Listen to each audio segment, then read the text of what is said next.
Okay, it seems like we are back. And I think it's a bit better now. No issues as of yet. At least. So let's keep on going. I wanna like at least get through the second chapter before logging off for today. So I don't know, how is it on your side? Very annoying with all these fucking bufferings and connection errors.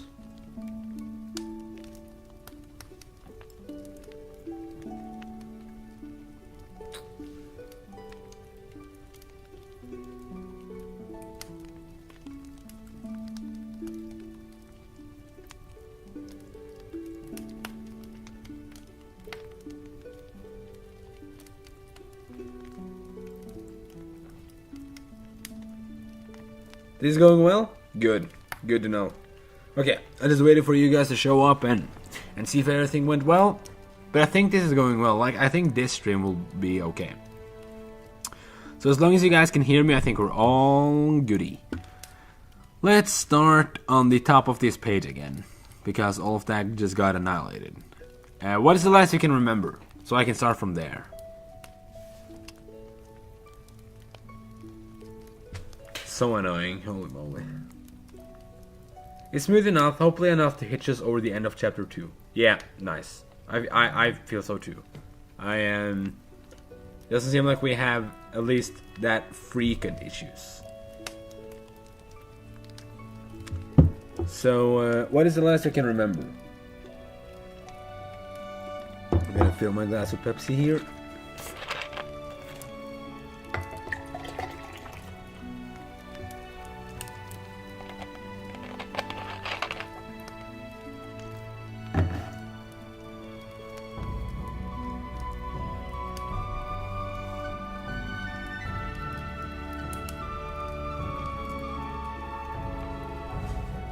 Do you remember the thing about the innkeeper?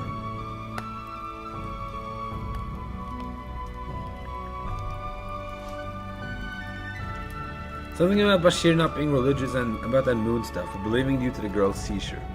Oh yeah, okay, yeah. I'm sure the water. Okay, I can start from yeah. I'm all right, just out of training. How is Hash holding up? He asks, grabbing Bashir's shoulder. I am here with Norwegian government hacked PC, Jesus Christ. Okay, the Norwegian government, you can fuck with me, but not my boys, okay? Then it's gonna be a problem. It's gonna be a problem, huh? Feel threatened? Jonas Gahr Støre, I'ma get you, boy. PC having quite the problem. Well, I hope it sorts out eventually. Okay, let's just pretend like everything's normal. Galder looks at her and smiles as he pats her head. I'm alright, just out of training. How is Hesh holding up? He asks, grabbing Bashir's shoulder. We had to wake up the physician and plead for him to help her. He was kind enough to do so and is currently treating her. Shahira followed her inside. He answers with a devastated look. It's going to be alright, Bashir. I can tell, Galder answers and points at the moon. How can you tell? Because the moon is bright tonight, which means that Ayes watches over us, Galder explains. Is that a common myth in Chaldean? He asks. It is. I'm not much of a believer though, but we need all the hope we can. We need all the hope we can get when a child is sickly, he answers. In Al-Shamir, we always used to say that if the water is flowing in our direction, we will have a good week. I'm sure the water flows in your direction, friend. Galder wishes them luck and walks to the nearby tavern, still covered in mud, and the owner looks at him with suspicion. What's your business, wanderer? He asks, while washing his apron in a tub covered with wood ash to remove the stains. I need a room for 6 people, 3 adults and 3 children, 1 night. That'll be 4 gold, sir, the owner answers. That is 4 gold which I do not have. We only need to stay here for the night. Is there any way we could lower the price? Galder asks. Can't do that, sir. We have too few guests as it is, he answers, shaking his head. So you want to take the chance of losing of losing 6 customers in order to keep the price as it is, Galder answers, resting his hand at the table. I am, sir. I am sorry, but that's the way it's done in Dalt. Seems like Dalt haven't been to Caldian, Galder says, and leaves. He meets up with Bashir yet again and sits down, resting his sword between his legs. Nothing comes free in this world, Galder. We already prepared ourselves to sleep outside tonight. No worries, Bashir explains to Galder, trying to ease his bitter mood. As a traveling merchant, I bet you have met a lot of greedy people, Galder asks. Yes, but also the charitable ones. Business is hard, Galder, but we all have a greedy side to ourselves. A part of life is about finding your own greed, not document everyone else's. You may be a warm, kind savior who is skilled at fighting, but you are young. Try to take what I say into consideration, will you? Bashir answers with a warm smile.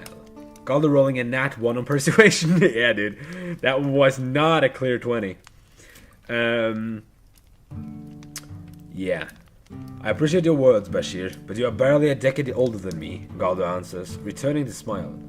A decade of years is a decade of experience. You will learn soon enough, he says, as he huddles together with his children and prepares for the cold autumn night. Galder spends some time processing what Bashir told him, and falls asleep instantly after closing his eyes.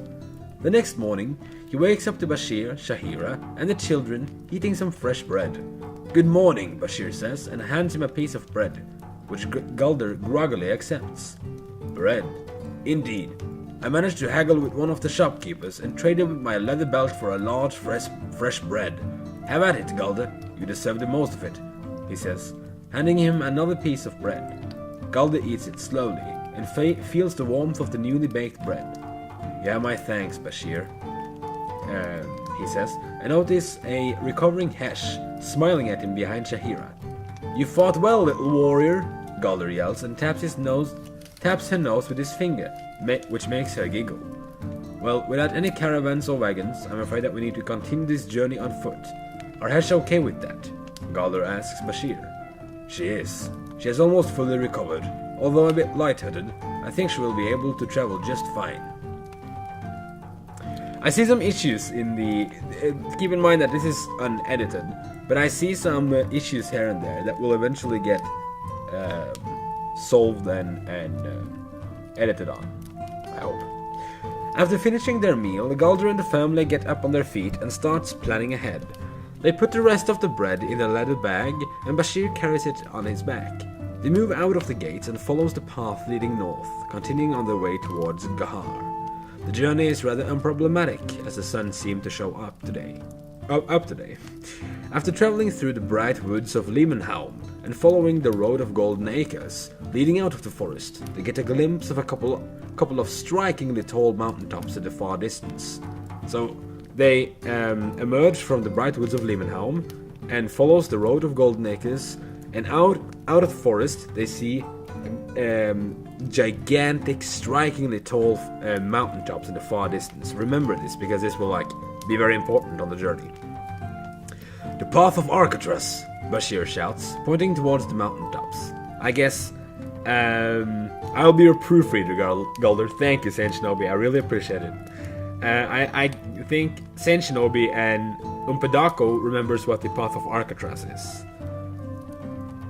The path of Alcatraz, Bashir shouts, pointing towards the mountaintops. It's the famous path leading up to the northern lands. Not a pleasant place, I suppose, but a magnificent view from afar, Bashir elaborates, amazed at the glorious view ahead of them. After a couple hours more of wandering north, the sun is on its way down, and Galder and the family sits down and rests their legs. To their surprise, a wandering man with red beard shaved in the fashion of a chin strap and a yellow felt hat at the top of his thick red hair approaches from the other end of the road. Kingsley? Bashir shouts as he walks over to greet the man. You know him? Galder asks. He's an old friend of mine. We have been on many voyages together, Bashir explains. Hello, lad. I am Kingsley Montrose, he says, and removes his cap. His way of speaking resembles the flowering, artistic... Oh no! Fuck! I did a wrong accent. Okay, I'll do that again. He's an old friend of mine. We have been on many voyages together, Bashir explains. Hello, lad. I am Kingsley Montrose, he says, and removes his cap.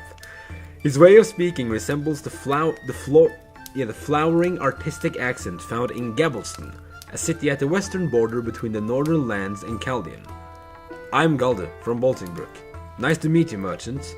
Kingsley looks at him and laughs. Oi lad, I'm no mere merchant, but a minstrel, or bard as you Chaldeans would call it, he shouts, excitingly. Oh, a minstrel. How intriguing. Have you any tales from your recent voyage? Galder asks, his eyes widened. Oh, if I have any tales, you wonder? I have many tales which goes from here and yonder.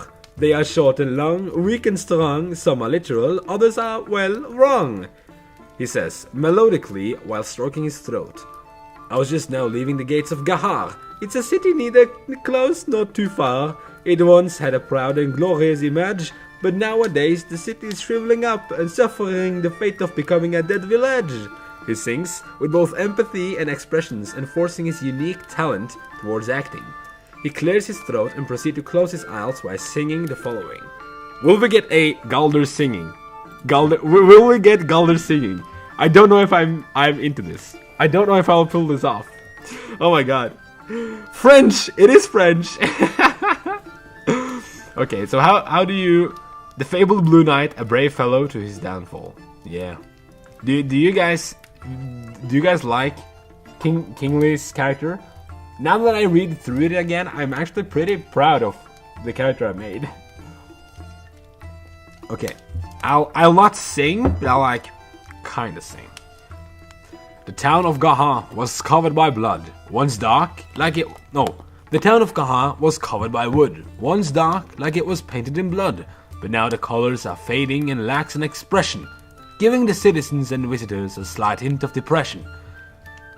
Mayor Grimwald does not enforce any laws nor decrees, and if you were to visit, I can guarantee that you, the knight with silver blonde hair, will encounter both suffering and heavy despair. Welcome to Norway's Got Talent! Yeah, that's like his song. Kingsley Montreal bows down and smiles to Galder. So I think I painted you an art-inspired picture of the current state of Gahar these days, wouldn't you agree? He says, putting his felt hat back on his head. Indeed, a nice ballad, bard. What will you name it? He answers, crossing his arms. I will have to think about that for a while, so may we meet again and I can give you a proper answer. It has been a pleasure, Bashir, and Galder, but I have to take my leave. Have a safe journey, friend. How much further do we have to travel in order to reach the city of Gahar itself? Bashir asks. In about half an hour. You can clearly see it by the foot of the mountain far away. I'd say at least a couple hours, but not much longer than that. Well, safe travels, bard, Galder says, and waves him off as the group part ways with the minstrel. It's a yes from me, slaps Golden Buster, Frenchman solos. So this guy was he is never introduced in the AI. I just made him up because it would be such a weird obstacle on the path. But I'm intrigued by the character, to be real. Yeah. The path ahead leads them to a large hill covered with dried grass, but at the same time a lack of trees. The shape of the city, Gahar, is slowly revealing itself in the far end of the stretched hill. It's a medium-sized town, walled with mossy cobblestone, which looks more like a historical artifact rather than a defense structure after being unmaintained for quite some time. The front gate looks to be made out of heavy iron, with a couple of wooden doors built into it. The city is located in the county of Elfenstadt, but was soon abandoned after an unfortunate event. The Count of Elfenstadt gave the city of Gahar to one of his loyal councillors, Grembald Grottenweil, in the early Third Age, making him his vassal and also the mayor of Gahar. Because of this, Grembald's descendants inherited the title of mayor and the ownership of Gahar for years to come, and as time went by, the Grottenweil family stopped caring for the village and left it on its own. The current mayor, Grimwald Grottenweil, has completely abandoned the city, only keeping the large amount of monthly incomes which the citizens of Gahar is obliged to pay. Galder and Bashir looks reluctantly at the gate as they approach it. So this is our new home, Bashir asks Galder with a disappointed look. If you have the workforce they need, you will definitely find a home for a cheap price due to the city being a dead village. It's not the best option out there, but it's an option. Some people don't even have one, Galder explains, while he contemplates the decaying walls. He pushes the wooden doors at the feet of the gates. He pushes the wooden doors at the feet of the gates open and a sour smell forces themselves into his nostrils. To call the town rotten is an overstatement, but it's clearly uncharming. The houses look unstable, all built in dark wood which seems to have become overgrown and moldy. The people are ignoring each other, avoiding eye contact with any citizen while carrying out their duties before nighttime. The cobbled streets are uneven and dirty, similar to the gods.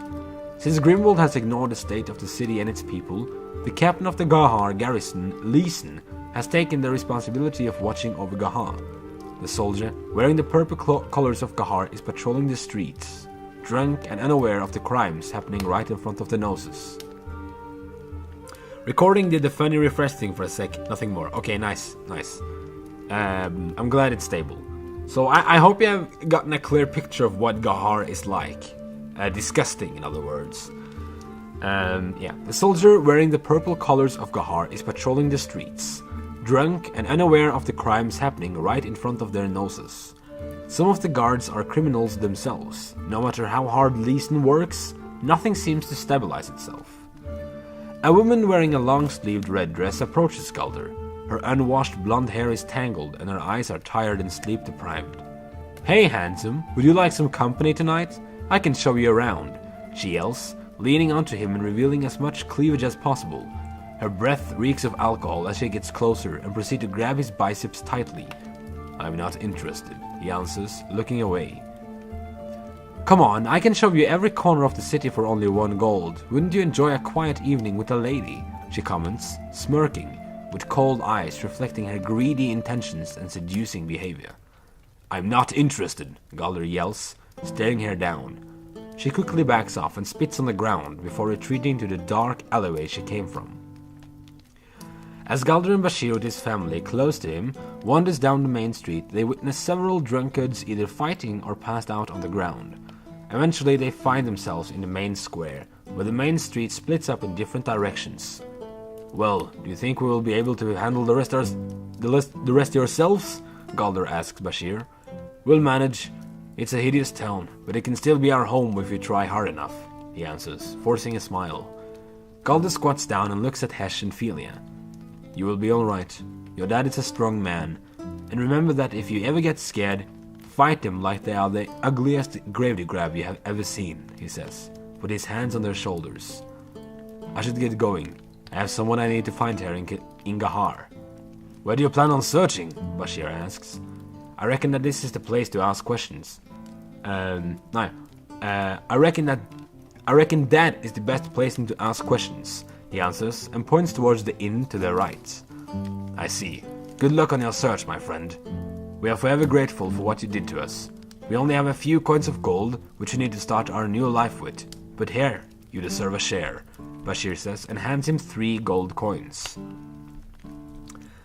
Not gonna lie, I take the burning house over this. Hell, give me the streets of Chaldean. Yeah, this town is just... it's a monstrosity of a disgusting town. Yeah, we are forever grateful for what you did to us. We only have a few coins of gold, which we need to start our new life with, but here, you deserve a share, Bashir says and hands him 3 gold coins. "Thank you, but you really don't have to." "Of course we do, take them. I won't let you sleep on the street 2 days in a row," Bashir smirks. "Well, thank you, and good luck," Galder answers and accepts the coins. "May Goddess Marian watch over you," May Goddess Marian watch over you, Shahira exclaims and puts her hands together as if to pray. Galder waves them farewell and part ways with the family. He is confident that they will find a way to manage, even in a town like this. He truly hopes the water is flowing in their direction. Now, ladies and gentlemen, the inn, called the Dreadful Dragon's Inn, is Galder's next waypoint.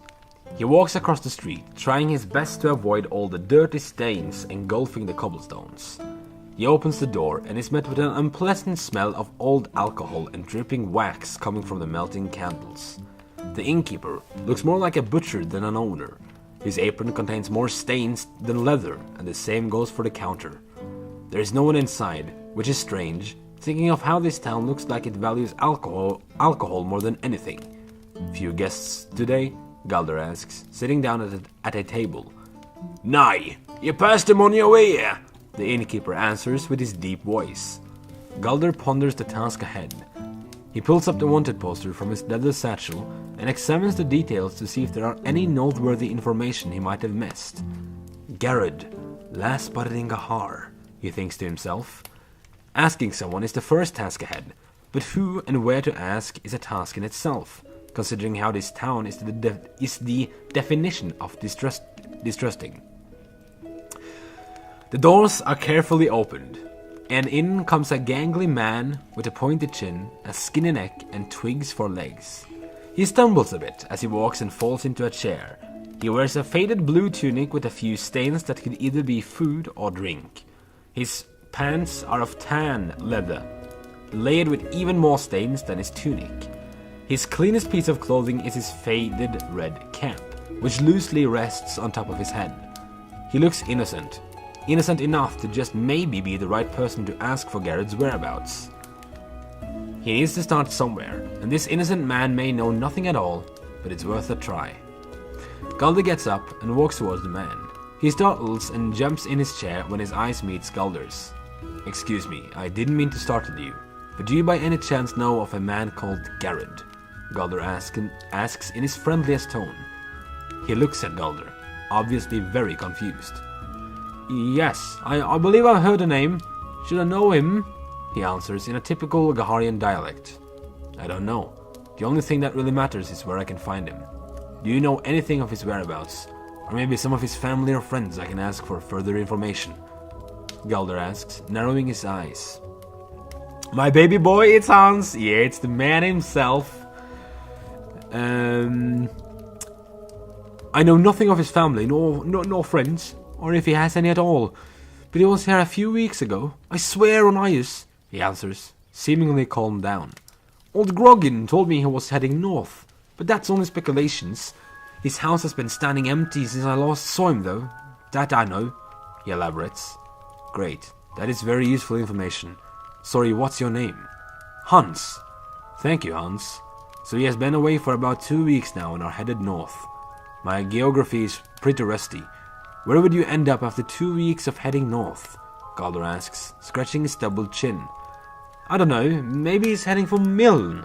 I've noticed a lot of people coming through here, setting out to the northern city of Milne," he further explains. "What do you mean?" "Well, the military needs everyone they can get now that there is something going on in Agadori, and with Milne being the Empire's military headquarters, that should naturally be the first place to visit. If you want to join the army, that is. But that's all I know, I swear," Hans states. "So Garrod is aiming to join the army. Do you know why?" Galder asks with an intrigued look. "Not really, but him being in the army is not impossible. Why do you ask for him? Do you know him?" Galder places the wanted poster on the table. "What am I supposed to do with that?" What am I supposed to do with that?"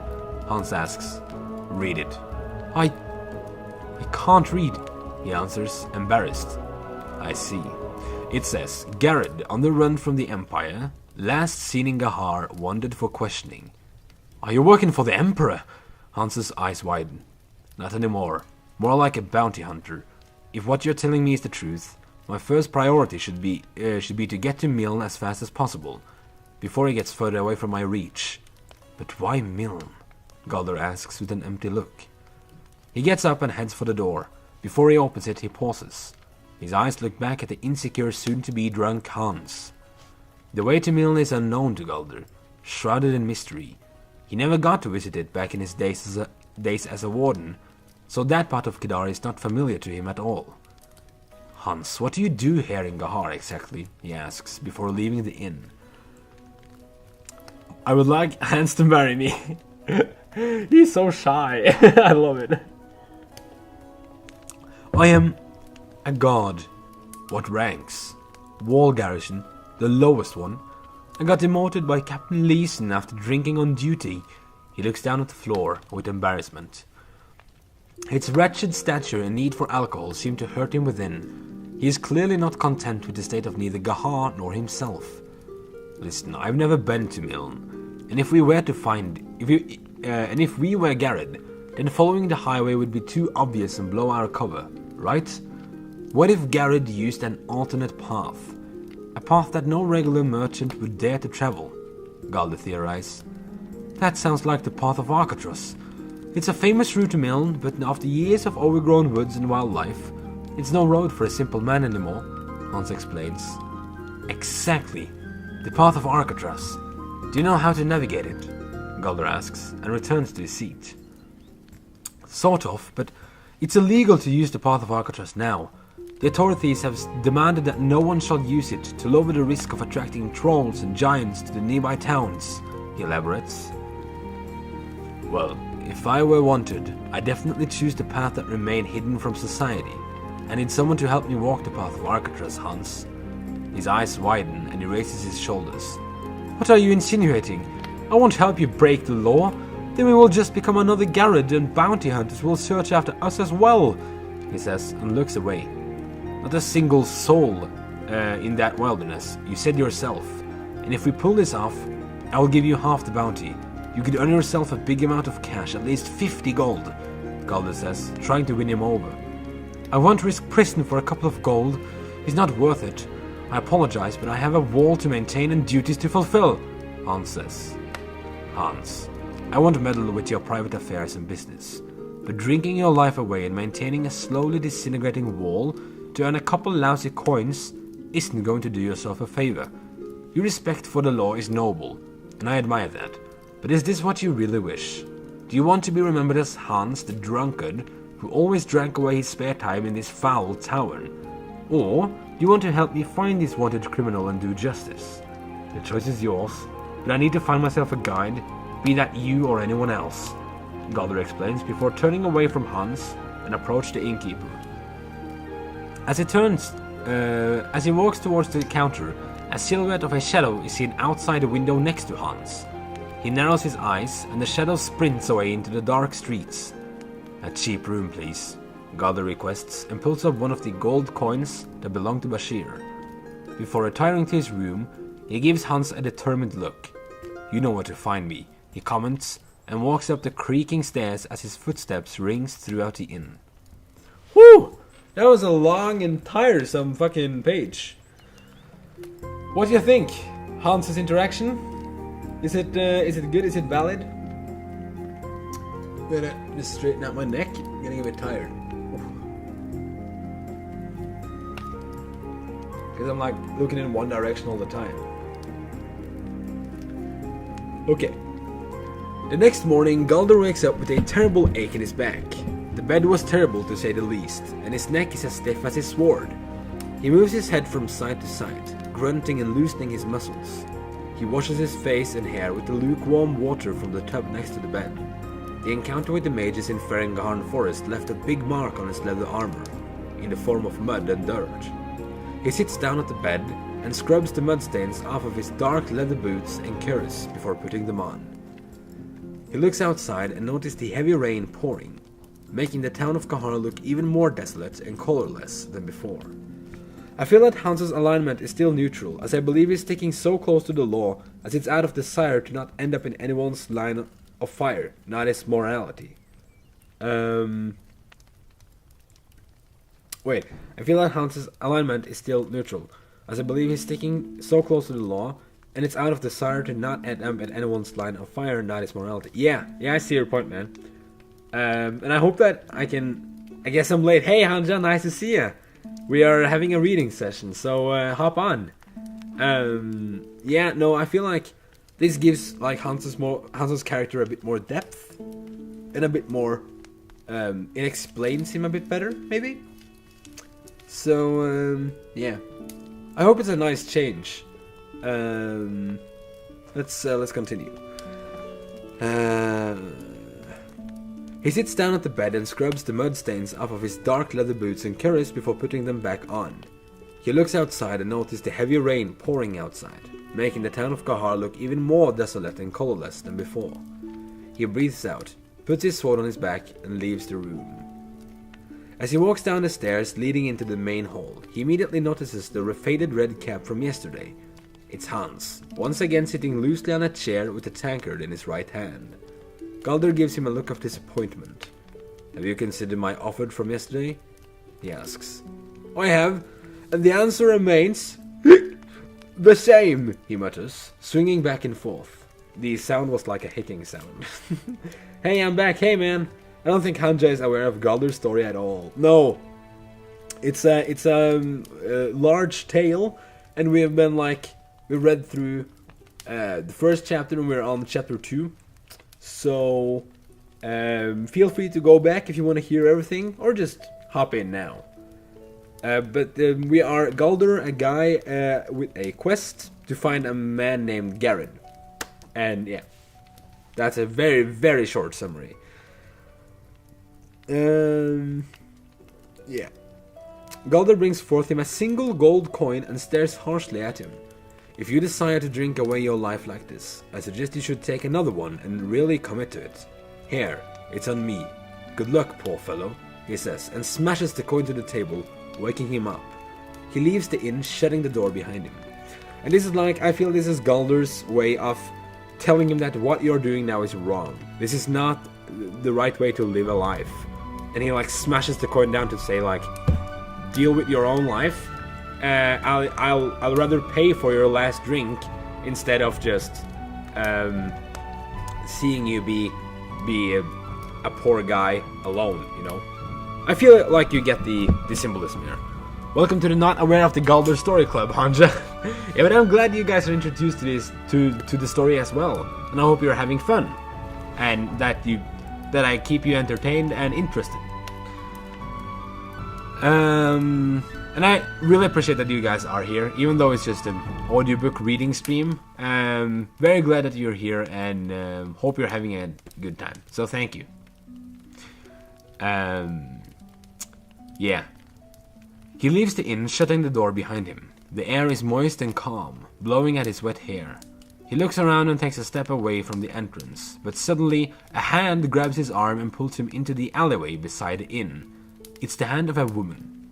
She's young, probably 19 or 20 years old. Her eyes, a deep green color, is distracted by the fiery color of her hair. It's red as the core of a flame and short-cropped. Her cheeks are round and rosy, and her nose is small and pointy. The most off-putting detail about her is her attire. She's not dressed in a tunic, dress, or gown like the usual women, but wears a leather armor like Galder, only tighter and with more belts fastened around her waist. She's a head shorter than him, skinny, with a slight hourglass shape to her body. You needed a guide, she states, determined. Her voice is both high-pitched and serious. He pulls his hand away from her grasp. How much did you hear last night? You should know better than to eavesdrop on people, he says in a frustrated tone. Don't raise your voice against me. I heard all the talk about the path of Arcatraz. You said you needed a guide, she answers, raising her voice even louder than earlier. Hush, calm down. Forget everything you heard. The path of Arcatraz is illegal territory. I'd never break the law, Galder explains, hoping to convince her that it was all just a big misunderstanding. Don't lie to me, she answers, narrowing her red brows. Why should you know the truth, he asks. Because I'm going to be your guide. No, I can't trust anyone like you. You left a pretty horrible first impression, and your attempt at blackmailing me isn't making you any more trustworthy, he comments. Blackmailing? What are you going on about? She answers, frustrated. You will obviously use the path of Arcatraz against me, but listen to me, young girl. I'm not easily persuaded, he states. You can't mean that you'd prefer trusting that drunken god over me? She asks, confused. At least he didn't listen in on me from the bushes outside the window last night like you. Leave me alone, girl. I have a name, it's Malak, and I'm not a petty eavesdropper. I need to join you. I waited for this opportunity for so long. You should have considered using another approach. That would make me reconsider it. But as it is now, it's a clear no, Galder says and backs away. Okay, Hanja, leading up to this whole thing, Nini sorta got most of his current audience from writing Galder's Tale, a story of a bounty hunter named Galder in a fantasy world. Now he's rewriting it into a full-on book. You and Brockett got involved from the different streams, so we were entirely unaware of this. Yeah. It's the real Malak! I remember the sort of bad, sort of interesting old days when Malak just walked into the plot and did one thing every chapter. Yeah, now she has a more protruding role. Hitman 3 finished downloading? Hell yeah, nice. Glad to hear it, man. After so long, it's finally done. Good to hear. She crosses her arms and frowns. He turns around and walks away from the inn, leaving Malik in the pouring rain. Hey you, don't you leave this place, she shouts, across the street. Her words echo through the alleyway. Galder turns around and gives her a harsh look, and to his surprise, she finally understands that attempting to convince him is hopeless, and she looks down at the uneven cobblestones forming the streets. Her eyes widen, and a slight blush comes to her cheeks as she begins to apologize. I'm sorry, I just... Don't apologize. This task isn't for you, I'm afraid, he answers and leaves. Okay, so what do you think about this, Saint Shinobi? This like aggressive encounter that Malik is like eavesdropping on them because it's she has a goal, a certain goal. We don't know what it is, but she has a certain goal. So that's why she wants to be his guide so bad. What do you think of that like way of introducing her? As he approaches the northern gates at the opposite end of town, he feels the rain getting heavier. After using his last gold coin on some baked bread, dried meat, and cheese, he's ready to once again witness the cruel, limitless wilderness. He ponders his next task, how he will attempt to navigate through Alcatraz alone. Despite his need for a guide, he decides to not spread the rumors of his illegal voyage any further. He twists his stiff neck in an attempt to loosen the muscle knots. The way onward will be muddy, wet, and shrouded in endless solitude. But he needs to defy these upcoming struggles in order to earn his deserved gold. This is his line of work, after all. He walks through the gates and listens to the splattering rain hitting the hard cobblestones. The sound of splattering rain gets louder, wetter, closer. It's not the rain, but a person, sprinting in his direction. He turns around only to see a gangly man, with twigs for legs, and of course, a faded red cap sprinting towards him. Galder, I'm more than a drunkard, he shouts before slipping on the wet stones and falling on the ground. He quickly gets up, his leather bag fastened tightly to a belt and a gold coin in his hand. Here, the gold coin. I will prove to you that I'm more than a drunken good-for-nothing. I am Hans Manderbeck, he yells, waving the coin back and forth. Galder gives him a friendly smile. Welcome aboard, my guide, he says, and grabs the golden coin. This coin represents our pact from now on, and your bravery, which is something I truly admire, he laughs. And for the first time, Hans gives him an honest smile. His slightly toothless, alcohol-smelling mouth is not pleasant, but that doesn't bother Galder at all. Malik is actually interesting now. It's everything I've ever asked for. So glad. So this is like Hans's redemption arc, kind of. There will be more Hans redemption arcs as we go, but this is like his way of saying, no, I refuse to live with this kind of lifestyle, and he gives the coin back to Galder. And that's like their pact from now on. That he will change his life around and face his fears. Let's see how long.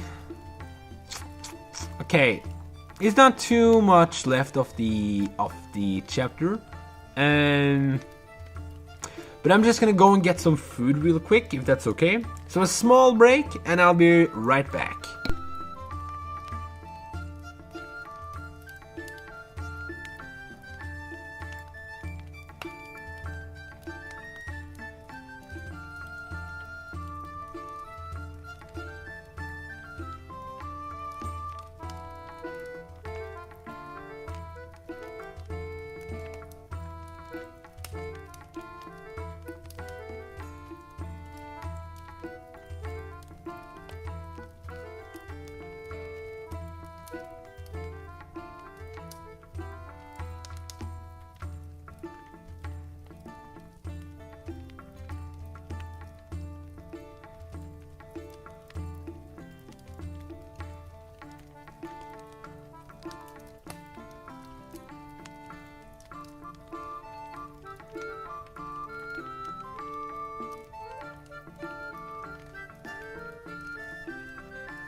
Okay, I'm back.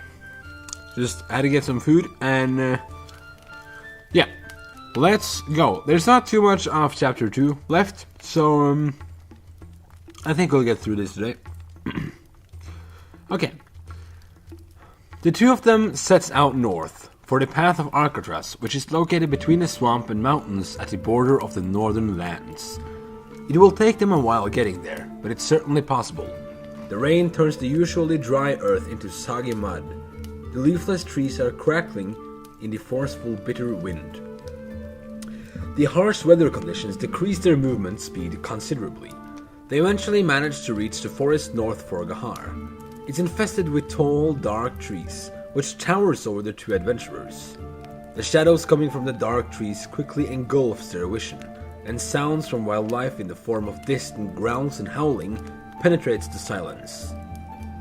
The only source of light is the few fireflies swarming the feet of the trees, illuminating the way ahead. Follow the fireflies, Galder commands, trying his best to help Hans catch up. With limited vision and moist ground, Hans' footing and sense of direction gradually worsens as time goes on. Galder, where are you? Hans yelps. To the right, follow the fireflies, Galder answers. But there are so many of them. Where are you? Now I'm to your left. Stop moving and regain your focus. Hans moves around cautiously in the dark before suddenly letting out a huge scream. Oh, never mind. It was just a branch, he says, and sighs. Galder grabs a fistful of fireflies and traps them in his hand. He carefully loosens the grip and releases a couple of them for Hans to see. Just follow these, he says, and release 2 more. He continues to do this, gradually lighting up the path for Hans by releasing fireflies now and then. After many detours, breaks, screams, grunts, and fireflies, the pair has finally crossed the majority of the forest.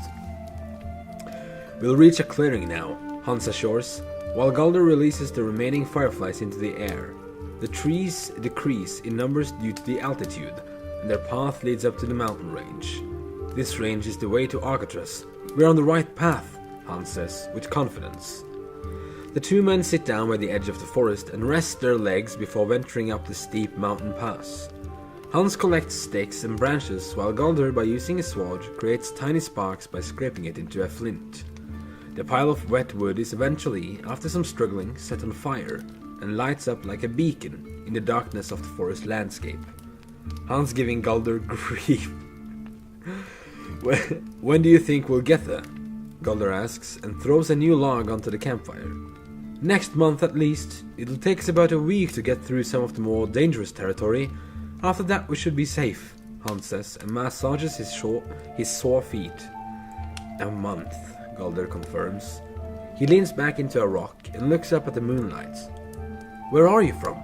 Hans asks after a couple minutes of silence.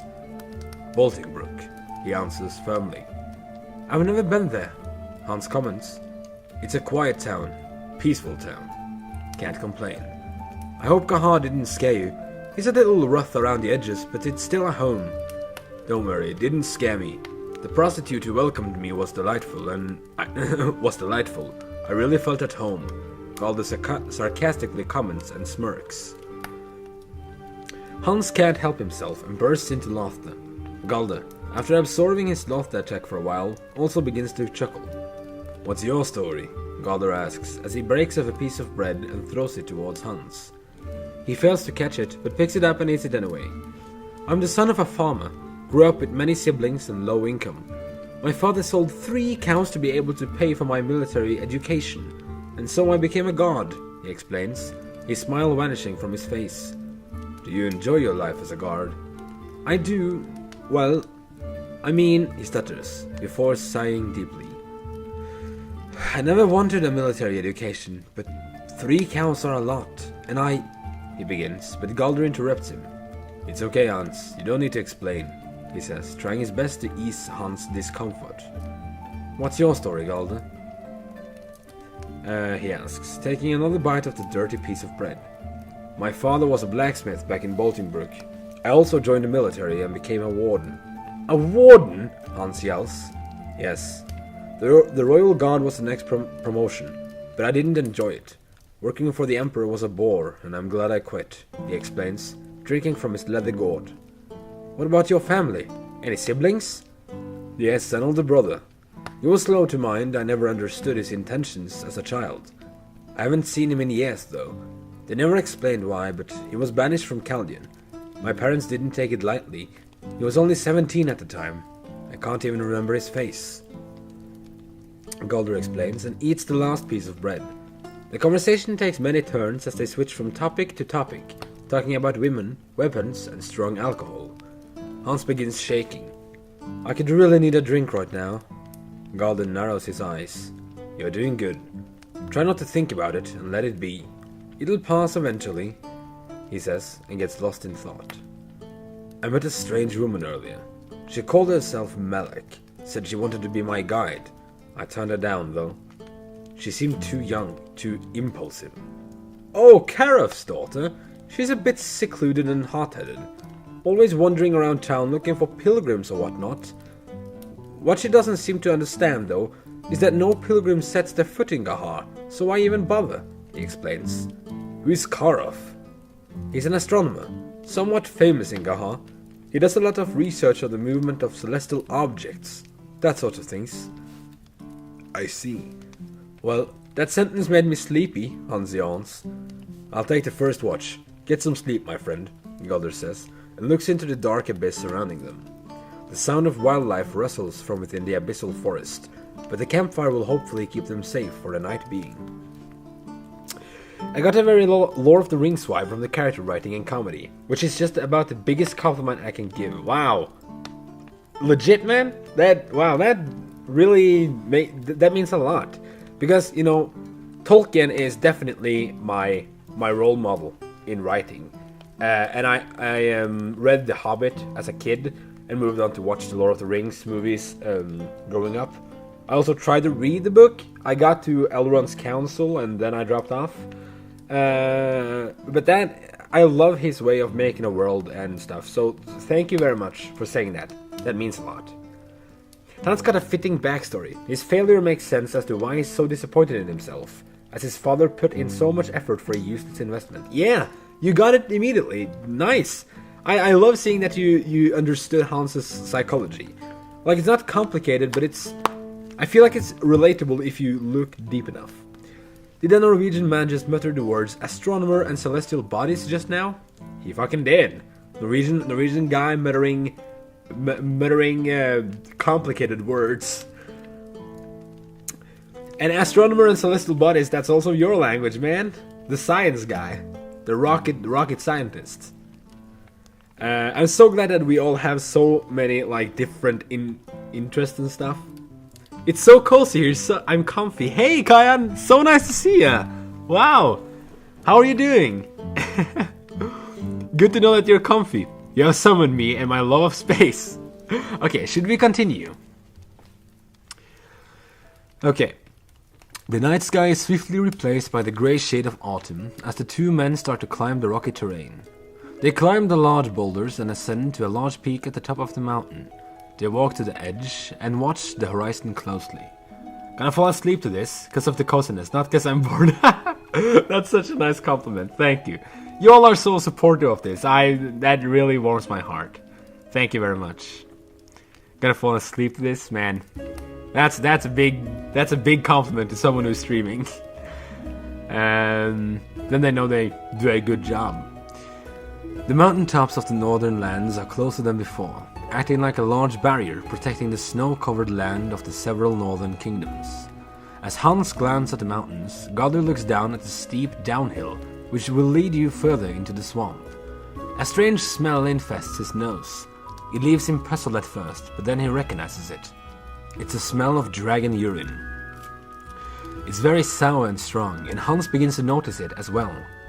Where is that horrid stench coming from? He yells. Galder pushes him back. Quiet. Do you see that? He says, and points down at what looks like the entrance to a cave further down the hill. Hans's face is painted with fear and disgust. I told you this place was plagued with dangerous creatures, he whispers. Worse. This is no regular dangerous creature. It's a dragon's den. Dragons! Hans yells, his scream echoing through the mountain range. Galder, when you're a millionaire, you better give me my royalties. Galder, if he ever says anything smart about space, I will judge you. I will give you the royalties, Saint Snobby. You all will get royalties. This is a community doing something, not just one person. Okay, let's see. Where were we? Yeah. Dragons! Hans yells, his scream echoing through the mountain range. Galder closes his eyes and sighs. Well, you woke her up. Ever fought a dragon before? He says, while smirking, and pulls out his sword. Of course not. As the sun begins to peek out over the horizon, they see a figure running fiercely towards them with a boulder in its hands. Okay, I see that.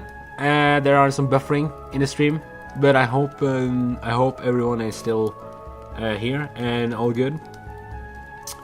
And that you're all cozied up, brought your blankets, and kick back and relax. So the context of this is, when I did the AI Dungeon series, and there was a random encounter where they saw a dragon's den, and then just some ogre running over to them, and it was such an fucking hilarious sequence that I just had to implement it into this too. There's some backstory for the upcoming encounter. Yeah. Of course not. As the sun begins to peek out over the horizon, they see a figure running fiercely towards them with a boulder in its hands. Quick, take cover, Galder commands, and they both hide behind a large rock. That was no dragon, Hans whispers. It sure wasn't, Galder responds. As they hunch down behind the rock, they get a glimpse of the creature. It's a rock troll, sprinting straight towards them, ready to throw a boulder their way. To their surprise, a brutish ogre is running at its side. Two, Hans yells in utter fear. If you find anything close to a weapon, then fight with me. If not, stay back, Galder commands, and vaults the big rock. He lands on the ground in front of the two trolls and prepares for combat. Oh, if only I had some beer, Hans tells himself in a worthless attempt to calm down. No, Galder needs me. This is what I have always dreamt of. He grabs a rock and impulsively throws it at the troll's face. The rock, surprisingly, hits the troll's face. It looks at Hans and lets out a loud, shivering growl. Galder turns around and looks at him. Was that the best you could think of? Provoking him is your preferred approach. He turns around and bolts towards the troll, while it's distracted, and aims for its hand. He swings his blade and slices the hand cleanly off of its arm. It screams in pain, which makes the ogre go berserk as it jumps onto Galder. It scratches his arm, but only slightly, as Galder jumps back. A little support here, Hans? He asks. Hans, now with a fistful of rocks, slides down the slope and throws all of them at once at the ogre's face. It falls over, but quickly gets on its feet and rushes towards him. Hans falls on the ground and screams, buying Galder time to jump in between them and shove his sword through the ogre's skull. He wipes the blood on his boot and turns towards Hans. You had the spirit, Hans, he says, before being hit in the face by the troll's fist. He looks at them with rage and growls once more before bolting towards Hans. He screams, even louder, and starts praying to the gods for help. The troll gets closer and readies his fist, and in that instance, a glowing orb of heat is fired at the troll's face. It burns the troll severely as it falls to the ground, writhing in pain. The troll, with an ashen face, gets up and rushes at Hans once again. Before he is about to attack, his arm freezes into pure crystallized ice. It swings it around, trying to break his arm free, but Galder comes straight at him and stabs him in the guts. He pulls out his sword and the troll falls to the ground, lifeless. Ogre died a bit too quickly and easily in the OG adventure, in my opinion. Yeah, I agree. We had to make some more into we had to make this a bigger interaction. I stand a wholesome, flawed character. Yeah. If Mr. Astronomer says something more accurate, I will scream in excitement. Okay. The battlefield is covered in blood and silence. Galder looks around and walks over to Hans, helping him up. The gods heard me, he screams. Is this what a sober life is like? No, I am usually sober, but I rarely see godly powers like that, he answers. A figure jumps down next to them from the mountain ledge. Her hair, red like the core of a flame, and tight leather armor with several baits attached to it. It's her. Malak, Galder yelps. I'm your guide from now on, she says while approaching them. Why are you here? I knew you guys wouldn't survive this wilderness without a proper guide. An ex-warden and a guard from the wall garrison, she answers and sits down next to them. She heard us last night, Hans yells, embarrassed. I told you, Galder, I am looking for someone like you, and I wouldn't miss this opportunity, she says, and points her finger at him. He looks at her finger and notices a flame is lit at the tip, like a candle. It quickly vanishes, and Galder feels a faint pulse of magic coming from her. You're a sorceress, he confirms with a shocked expression. Yes, I am what they call an outcast, she says, sorrow emanating from her face. An outcast? Hans asks.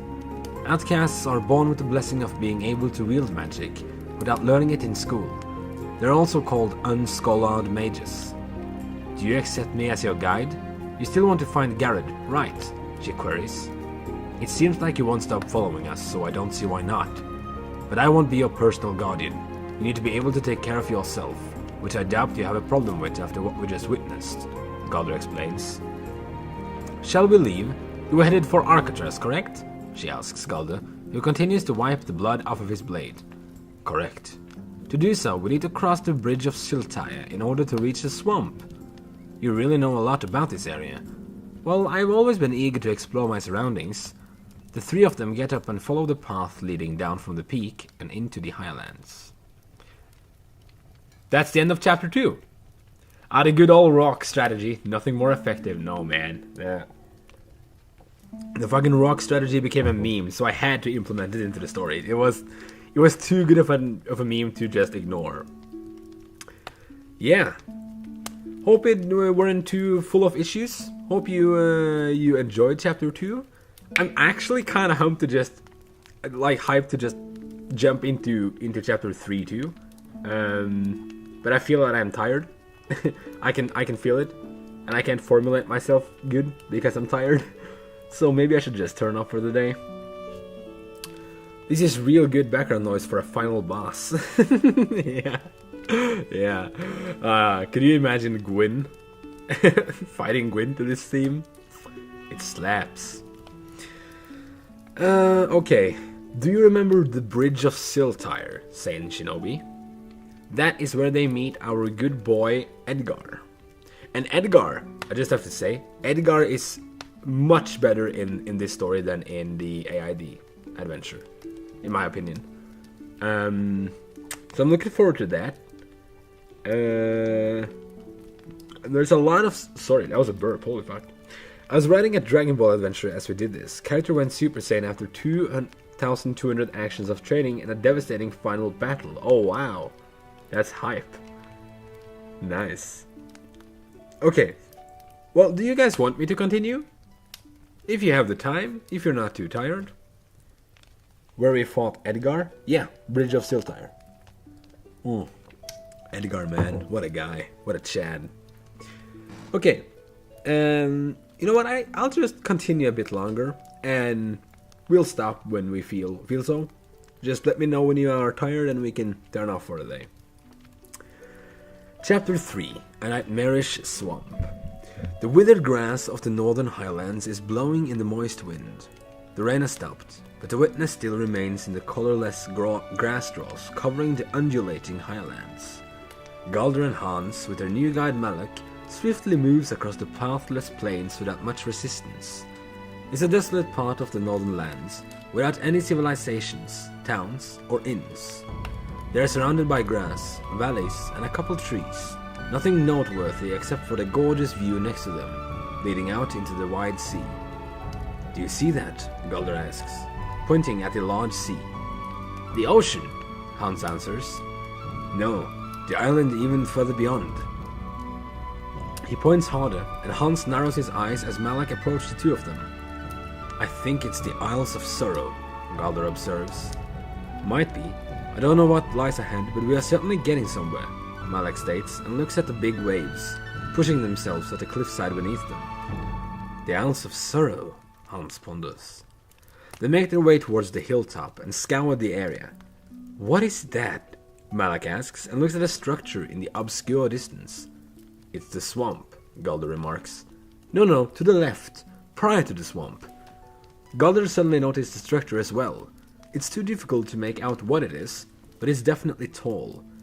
As they approach, the silhouette of the structure becomes clearer. It's a fort. It's overgrown with moss and vines, but still standing firmly on the ground. I'm a little tired, maybe 10 minutes more? Yeah, that sounds good. 10 minutes more and then we'll say bye-bye for the night. But thank you everyone for being here. Appreciate it. I appreciate it so much. Sorry, my English is a bit weird now because I've talked for such a long time, but it's still fun, so I just keep going. Yeah, it looks abandoned, Malak mutters. It looks haunted, Hans yelps as he examines the cold, rusty iron gates. They make their way inside and explores the cold, empty main hall. Who did this belong to? Galder asks, his voice echoing in the dark. Without an answer to his question, they walk further into the hall and discovers an empty throne. Its golden ornaments are covered with dust, and behind it, a green crest with 2 brown roses painted onto it. A broken crown is hanging onto it, and has most likely been for a while. Galder notices a river of dried blood painted on the wall. On the floor, it leads onto the walls, which are also covered with stains from a battle long forgotten. He leans in and smells the blood. There is no hint of iron or humanity in the blood, but more tainted, like that of an undead creature. This is blood from an undead, Galder confirms, backing away from the wall. This place may have been an outpost, or a fort belonging to one of the Emperor's vassals. It seems like undead creatures invaded the building, eating and slaying everything in its way. Hans walks over to a wall with 2 statues wearing armor and a weapon in each hand. The one on the right seems to bear a broken sword, which is no longer functioning. The left one, however, holds a battle axe, which seems to be in decent condition. He grabs it from the statue's hands and swings it around, but due to its great size and weight, falls to the ground with the battle axe. He quickly gets up like nothing happened and lifts the axe to his shoulder. I hate such slippery floor, he says, trying his best to look tough. It isn't slippery at all, Malak answers sarcastically and laughs. Galder and Malak leaves the fort with Hans, carrying his new weapon close behind. After wandering the highlands in a suitable pace, the group discover Timriad Woods, a forest which leads into the swamp of Arcatraz, the border splitting the empire of Chaldean and the northern lands of Urveld. Since nighttime is moving alongside them, the group decides to rest at a nearby clearing in the woods and regain their stamina for tomorrow's journey. Galder sits down at a tree stump and closes his eyes. Hans practices with his new axe, and Malak maintains the campfire with her flame. Galder quickly falls into a deep sleep while the warmth from the fire calms his mind. There is silence inside his head. Pure silence. Galder! Hans screams, waking him up in an instant. Galder looks around confused, blinking rapidly before he notices Hans' shocked expression. We are haunted! The knights have possessed my axe and are trying to kill us! He screams hysterically. Calm down, what happened? There was something moving in the darkness. A ghost, I'm sure of it. It was black, horrifying, and evil, and surrounded the campfire in eternity before Malak chased it away. She hasn't come back though, and I'm afraid she's dead. Maybe you are possessed as well, Hans screams, walking around in circles. Stop it, Hans, I'll go look for her, but stay here. One needs to be cautious in woods like these, and right now, you are not in any state to wander alone. Galder says determined and turns his back towards him. Without any source of fire, Galder slides into the darkness in search for the mage and the ghost, that is, if what Hans said were true. As Galder is blending in with the shadows, his vision becomes clearer in the dark forest. He narrows his eyes, look behind any tree or stump, but to no avail. The cold wind strokes his skin, giving him goosebumps. He slightly twitches, as if to shiver a bit, brushes it off with a sigh. As he turns around to walk back to Hans, he feels the twitching increasing. Oh, we gotta find some spooky music to this. Just changing up the scenery.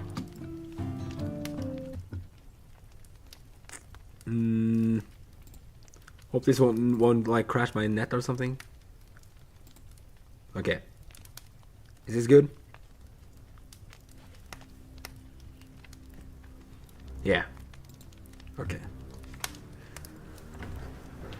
As he turns to walk back to Hans, he feels the twitching increasing.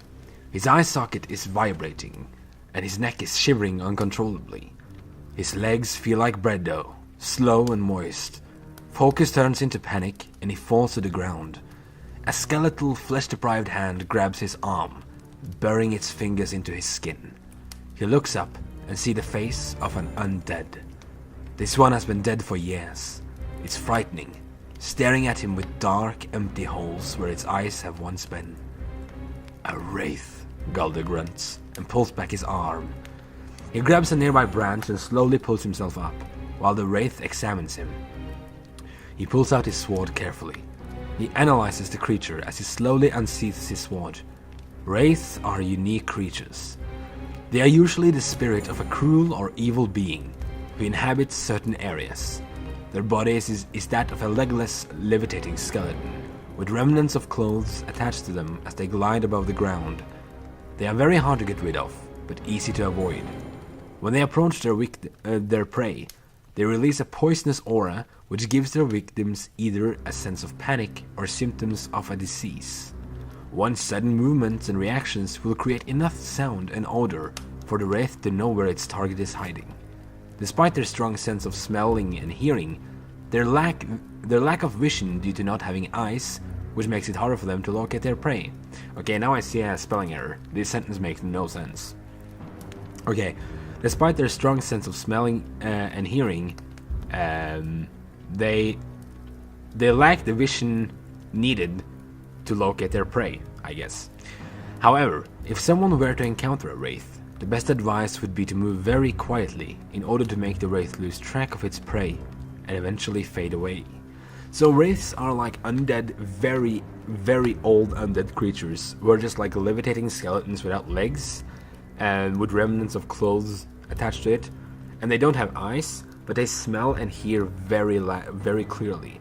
So when they approach their prey would get sick and show symptoms of disease or panic, which makes them sweat or breathe heavily so that the wraith can identify their creature, their prey. Yeah. Galder, slightly more confused this time, swings his sword at the wraith. It's a weak swing, but a swing nonetheless. The blade cuts into its black cape hanging loosely onto its head. It fades backwards and screeches, waking the wildlife up from its nightly slumber. Galder takes this opportunity to bolt back to Hans, but the wraith reacts to Galder's sudden movements and glides after him. In an attempt to confuse the wraith, Galder rapidly stops and lies down on the mossy ground.